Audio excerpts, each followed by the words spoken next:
you? Hi, I'm fine. How are you? Well, I am doing fantastic. I feel like I spend just a ridiculous amount of time on Zoom Yeah, lately. yeah. And I still don't understand how it works. Even after all this effort, I still don't know what all the features do. It's exactly like Skype, except it's in the news a lot more because it's the new thing, I think. Well, and it has a cooler name. I Anything with a like the Z is name. good. Yeah. So Lisa and I host the Not Crazy podcast. It's one of many podcasts that are on Psych Central, and we wanted to start doing more Facebook Lives because we know people are stuck inside. There used Mm, to be support groups and meetings, and well, you could just go out with your friend and complain. have a meal or watch a concert or go to a movie, and a lot of that's gone right now. And we've done this on Psych Central for several weeks. We've had panel discussions, we've done Q&A, and now Lisa and I thought that we would just sit together and have a nice conversation over the next half hour about how it's impacting us. Now, I live with bipolar disorder, and well, Lisa, you live with depression. Hmm.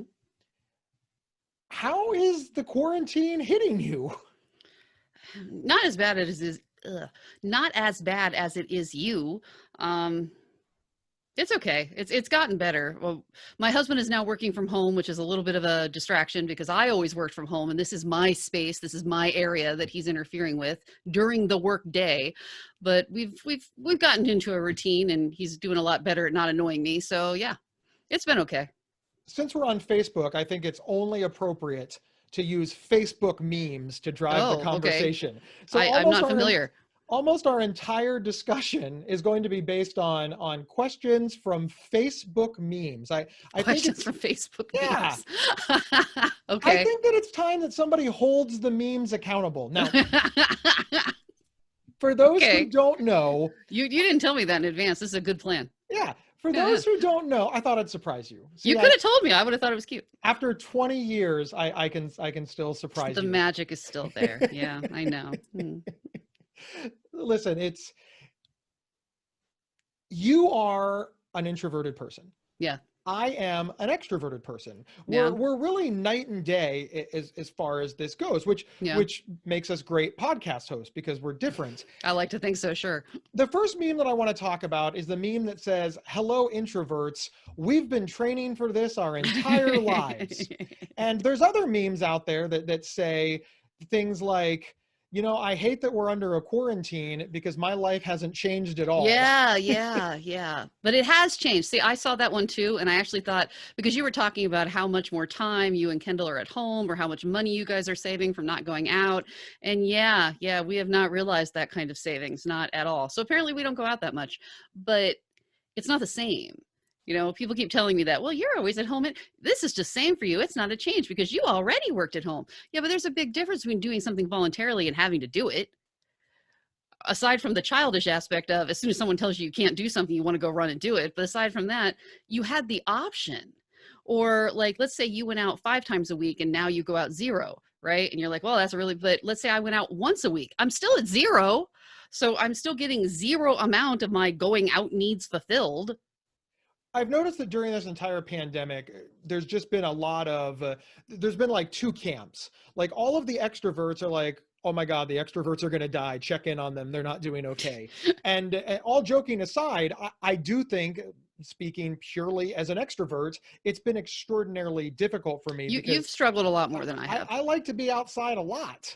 I just like to be outside a lot, out of Well, my not really home a literally lot. Yeah, outside. I don't like the outdoors. I like to Yeah, be not in let's my be clear. home. Yeah.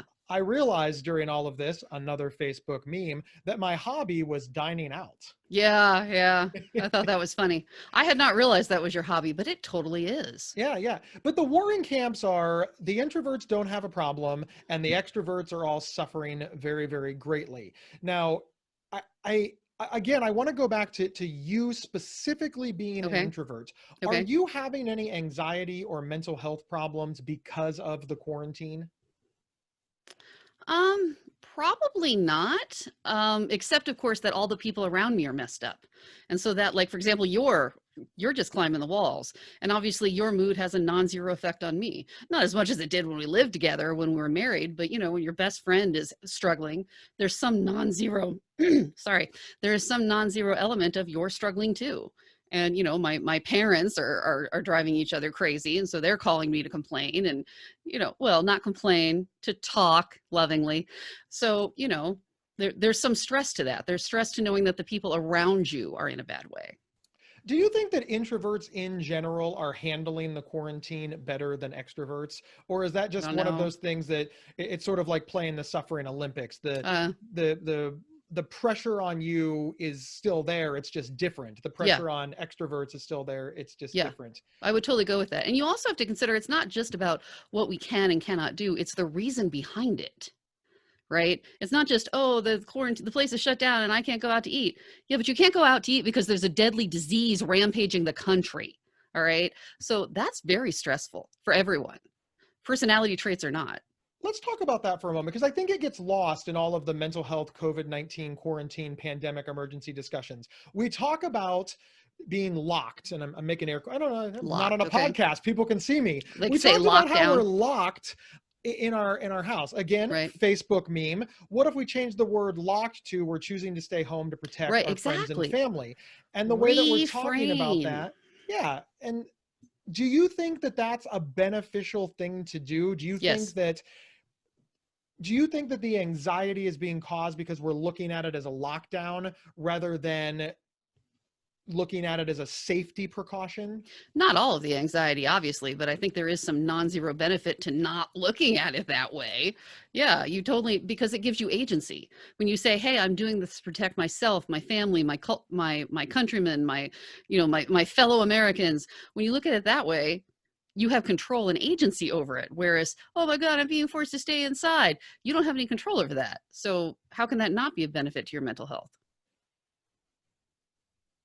To get back to the original question, which I did not ask properly, to get back to the Okay. original question, we're always talking about it in terms of the effects.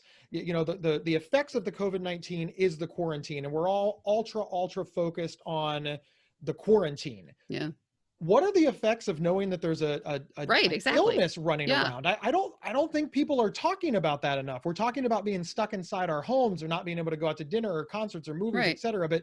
But you brought up a really good point of there is anxiety in knowing that there is an illness Right. that is being unleashed. What are your Well, not thoughts to on mention, what if handling that anxiety? Well, not to mention, what if you're one of the people more directly affected? What if you or one of your loved ones is actually sick or even dies? So there's that. Back to the Facebook memes. If you yourself have the coronavirus or somebody that you love has the coronavirus and you Mhm. see the Facebook memes that are all over Facebook about, you know, how this is a hoax, it's a political ploy, Yeah. it's not really real.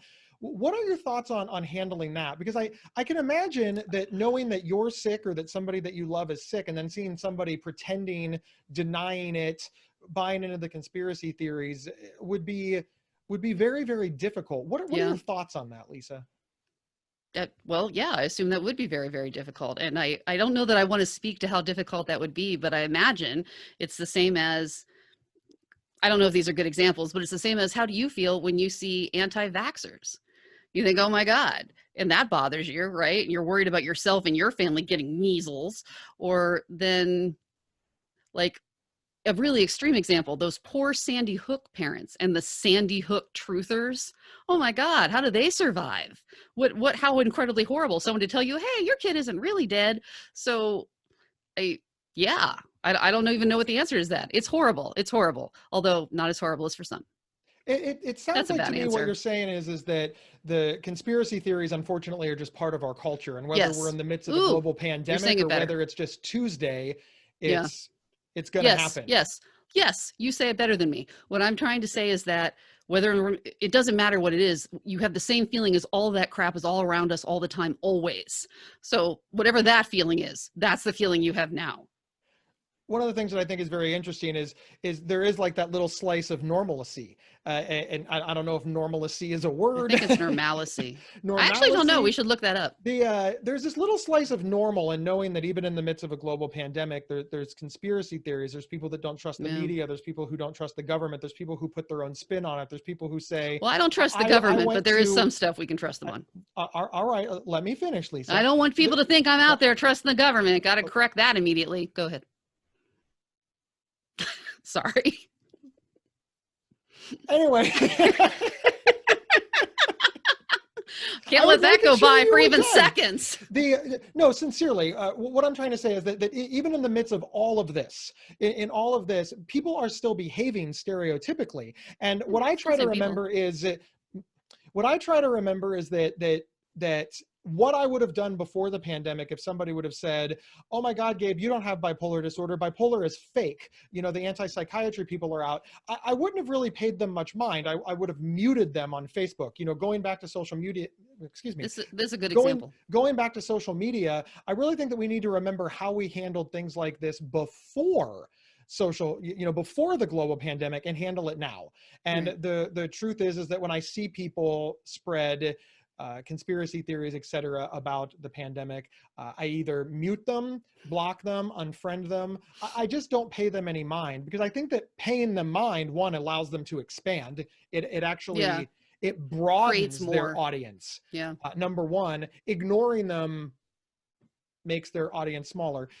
But let's talk for a moment again, and I know we started to, but I do on a personal level know how hard it is to suffer from suicidality, depression, bipolar disorder, and then see somebody that I respect, somebody that I know, somebody in my own family post something that says that it's fake. It's not so easy to block your Uncle Bob. It's not so easy to block Aunt Linda. It's not so easy to, ignore your cousin who you grew up with and you have really fond memories with. You want to remain friendly with them, but what they said hurt their feelings. Do you have any thoughts on addressing it with them, or is it smart to address it with them? Like, what's the best option here? I don't know. I go back and forth on that with my own family. My brother and I have talked about it quite a bit. I guess the question, how far are you willing to go? Are you willing, if grandma is nasty to your girlfriend, are you willing to cut her off? Are you willing to say, that's it, grandma, I'm never speaking to you again until you get over this? And if you're not willing to do that, which is perfectly fine, you can be either way you decide. If you're not willing to do that, you might want to register your unhappiness once and then just shut up. Because if you're not willing to take that step. It's interesting that you said register your unhappiness once. So well, you can't just let it go completely, because you never know. There's a non-zero chance that grandma will come around. It's possible she doesn't know, especially when, you figure you've got that uncle who really believes all the conspiracy theories. It is very unlikely that you talking to him is going to talk him out of any of that, right? But you never know. All these people, come out of it somehow. There are people who believed it at one time and don't now. Someone convinced them. So it never hurts to say something once, maybe twice, maybe 3 times if you really can't hold it in. But after a certain point, give up. You're just frustrating yourself. Okay, just make it a game.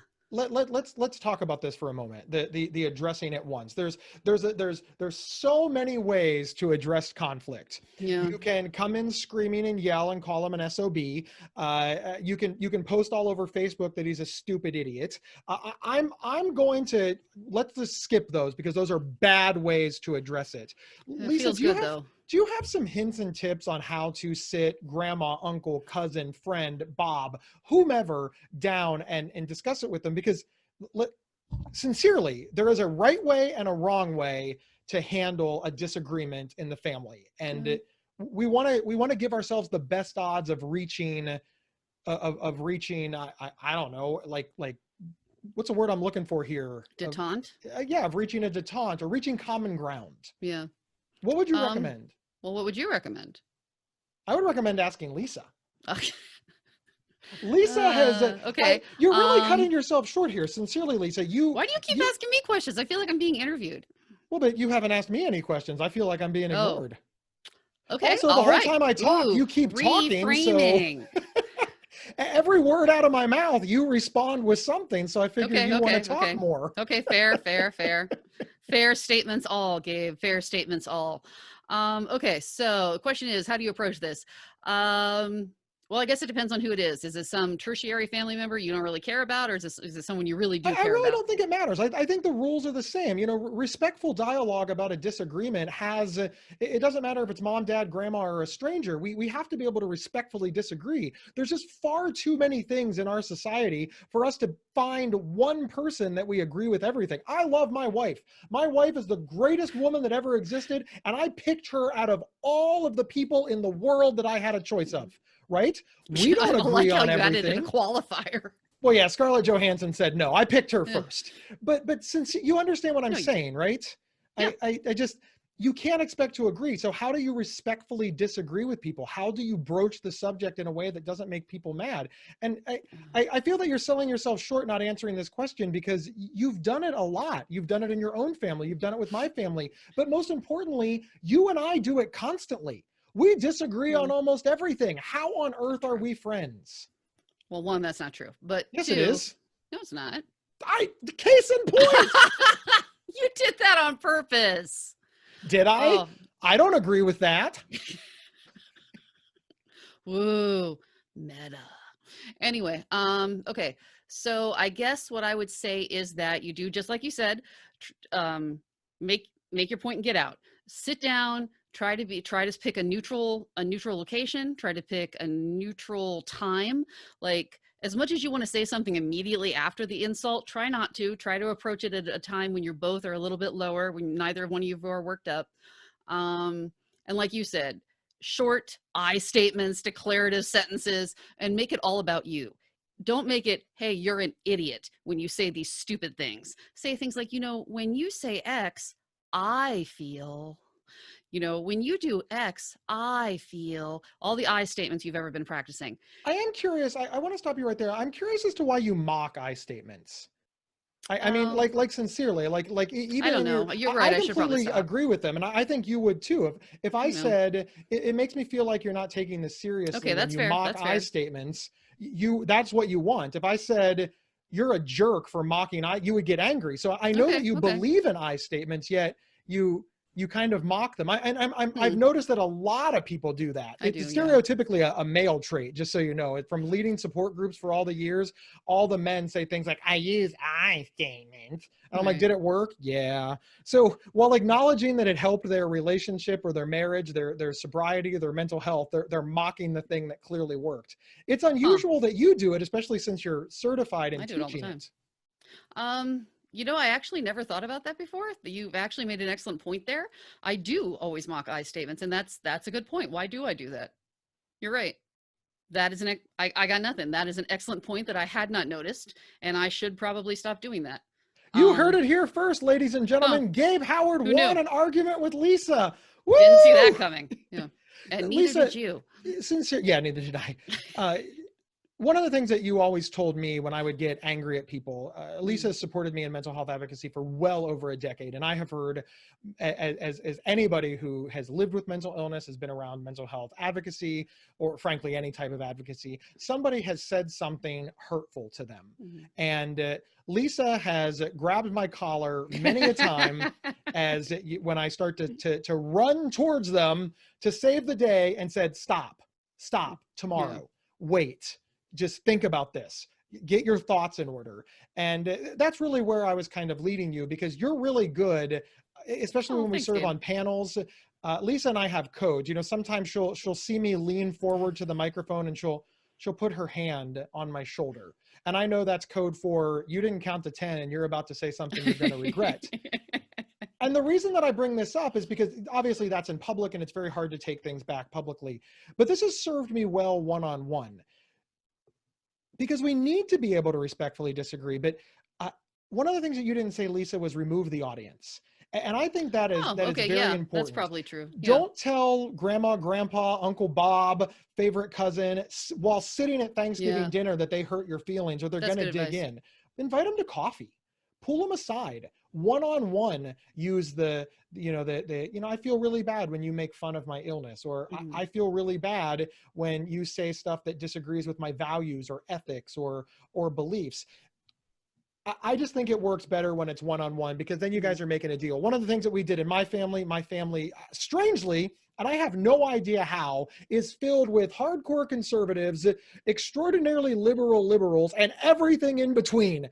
We have libertarians, independents, Democrats, Republicans, anti-politician people. I don't even know what we have. I think we all pick something different because we're secretly vying for a reality show. And we don't fight at Thanksgiving. Now we have a podcast. We don't fight at Thanksgiving. And people are like, oh my God, I just met your sister. How do you guys not fight at Thanksgiving? Nice. And I don't mean that mean. They're just like, Gabe, you and your sister are both very type A personalities. You both have strong opinions and you disagree on these things. How do you survive? And I look people right in the eye and I say, we don't talk about it. Right. The end. We don't, we have a no politics and no religion rule in our family. You're good at that. That's it. And what's most important is that we all respect it. And if anybody tries to lean outside of it, the rest of the family pounces. Right. You got to get those people. Yeah, that really is the key. Remember that podcast you had about boundaries, right? About when you say, don't talk to me about this, do not say this, and people immediately do it, right? You have to first, you start off as the joke, right? Now, we said no politics at the dinner table. Now, like that, or, oh, we need to change the subject. We don't agree on that. Say it as condescending as possible. People love that. And then, but jokingly, give them the out. Right, give them the joke. Exactly. Yeah, give them the joke, because that gives them the out. Yeah, I do. I understand what you're saying. And then, of course, if they keep doing it, get up and leave. You only have to do that once. Do you think, to tie this back to COVID-19, the quarantine, the pandemic, and all of the social media memes, which is what we're talking about, do you think that it is reasonable to tell your friends and family that if they're going to continue posting the conspiracy theories and stuff about the pandemic and things like that, to let them know that you're going to snooze them? Or do you think that you should just snooze them and not tell them? Like what's your recommendation there? And I know it's different for every family. Maybe you'd tell your mom, because I know it's hard. Like I would, my sister is not posting conspiracy theories. I just want to make it very, very clear. But if she started, it would be difficult for me to just want to mute her, because I want to see pictures of my niece. I love my niece. So how would you recommend handling that? Like say, please don't use your Facebook for politics. Like, is that reasonable? I don't understand Facebook as well as you do. Is there some mechanism to eliminate some things and not others? I mean, can't you filter out by word or something? So sort of. There are more and more mechanisms that change daily, and algorithms are constantly changing. We do have more control over our social media than we give ourselves credit for. And I think you've stumbled onto a really good point, which is control your technology. Yeah. You know how many times have to set it up once. Yeah. You know how many times I call somebody and they answer the phone and like, you woke me up, and I'm like, why is your phone on? Right. Like, how was I supposed to know you were sleeping? Turn your phone off. Well, why do you keep bothering me? Then what's the problem? What are you talking about? Yeah, that bothers me a lot. Yeah, things like that. So you always say control your technology. I know that you turn off your ringer when you take a nap. Well, yeah. And of course, people always fire back. Phone. Well, what if there is an emergency? Well, but see, this is the great thing about technology. There is literally a setting on your phone where the emergency calls can get through. Right. I have the setting on my phone so that if somebody calls me, it goes to voicemail. If they immediately hang up and call back, that second call rings. And I have that set up so in case there is an emergency. And I don't tell many people that, except now, of course, I've told the whole world. Now I'm going to have to make the system. Yeah. I'm going to have to make it through. I just thought about that. I was like, well, I can tell Lisa. Oh, and then I thought, oh, we'll edit it out. Oh, we're live. Yeah. See, you got sucked in. Oh, it's difficult. It's difficult being live. Lisa, we're nearing the end of all of this. Other Facebook memes that I've seen, they joke about it. They're designed to be, frankly, they're just designed to maybe help us cope. The Dark one that humor. I saw is, can you believe that Cinco de Mayo got shut down by a disease named after a Mexican beer? Now, first, the disease was not named after a Mexican beer, but there is, in fact, a Mexican beer named Corona. Right. But yeah, that is kind of funny. But how do you feel about people making jokes about a global pandemic that has killed hundreds of thousands of people across the globe? Is that okay? That I don't know. I don't know. And incidentally, you can tune into the Not Crazy podcast to hear more about this issue probably next week. It's a couple of weeks. Well, we don't know exactly when it'll air yet, but we're going to do that, and it's going to be soon. So that's why you need to listen to every episode so you don't miss that one. Anyway, not the point. I don't know. See, that's a hard one because on the one hand, gallows humor, dark humor, that's an established thing. This is a recognized thing that is almost universal that helps people cope with difficult things. Humor is a valid coping mechanism that helps lots of people. But yeah, some of that is like super insensitive. So I don't know. I guess it's for every person. And it's also probably for every audience. If you had perfect knowledge in advance of your audience and how they would react, this wouldn't be a problem. So I guess for me personally, I would probably say be really careful. Try to be sure that you know how this is going to be received. I do this thing on my Facebook page. They're called caption contests, right? We all know what a caption contest is. It's a blank picture. It has no caption. Everybody fills in their caption, and whomever comes up with the best caption wins. And you win $5 off my book, Mental Illness is an Asshole, available on gabehoward.com/merchandise. But also on Amazon. Yeah, but for more expensive money, and I have no idea why. Yeah, so you really should go to gabehoward.com. That's GABE Howard.com. Stop. I did this for well over a year, and I just found funny pictures all over the place. The one with the unicorn was adorable. Yeah. One time I found this picture, and it's a viral picture actually, and it's the picture of a woman sitting on a scooter, and the scooter fell over, and she's like half on the scooter, half on the ground, and I put the picture, and I had everybody do a caption contest on it, and somebody sent me an email and said, you know, your whole thing is empowering people, you know, empowering people who are living with mental health issues, who are dealing with mental illness, so they can move forward and lead their best life. And on your Facebook page right now, you're mocking a woman who had her picture taken probably on the worst day of her life and is now all over the internet for people to make fun of. Is that really the empowering message that you want to have? No. Okay. No, not at all. I felt horrific. Okay. I never even thought about that way. I didn't consider it from any other point of view. I just thought that it was a funny picture. I didn't consider anybody's feelings. And that email, it made me realize I should not use pictures of people unless I have their consent for the caption contest. So now there's a lot of animals and graphics and things like that. That's the first thing. The animals are the best ones. Yeah, the animals are the best one. The second thing that I realized is that this person was really polite. This person didn't make a public comment. This person didn't say, you know, Gabe, you're a jerk face. This person pointed out something that I did not see. But finally, I considered their point of view and didn't get mad. Now, even if I disagreed with them, which in that scenario, there's no way that I can disagree with them. But let's say that I posted some other joke, and they said, you know, look, a lot of people love their dogs, and you're using a dog for a caption contest. And I would say, you know, I'm very sorry. I understand. I apologize. But, you know, dogs do funny things, and I think that's good. You know, again, if the picture would have been different, but I would have been polite in my response, and we would have agreed to disagree. I would have said, hey, maybe the caption contests aren't for you. So I guess what I'm saying is, if you are one of the people that uses the dark humor and you like it, and somebody calls you out on it in a respectful way, consider what they're saying. You might find that you agree with them. But if you find that you don't agree with them, write back and be polite. Say, you know, this is how I'm getting through it, and I understand that we disagree on this, but I feel that it's okay, and hope that the relationship that you have with this person can survive this disagreement. And again, that's going to vary for everybody. Facebook is a challenging place, and we're spending so much time on it because of COVID-19. And that's, we're on Facebook right now discussing how to best utilize Facebook and other social media sites and dealing with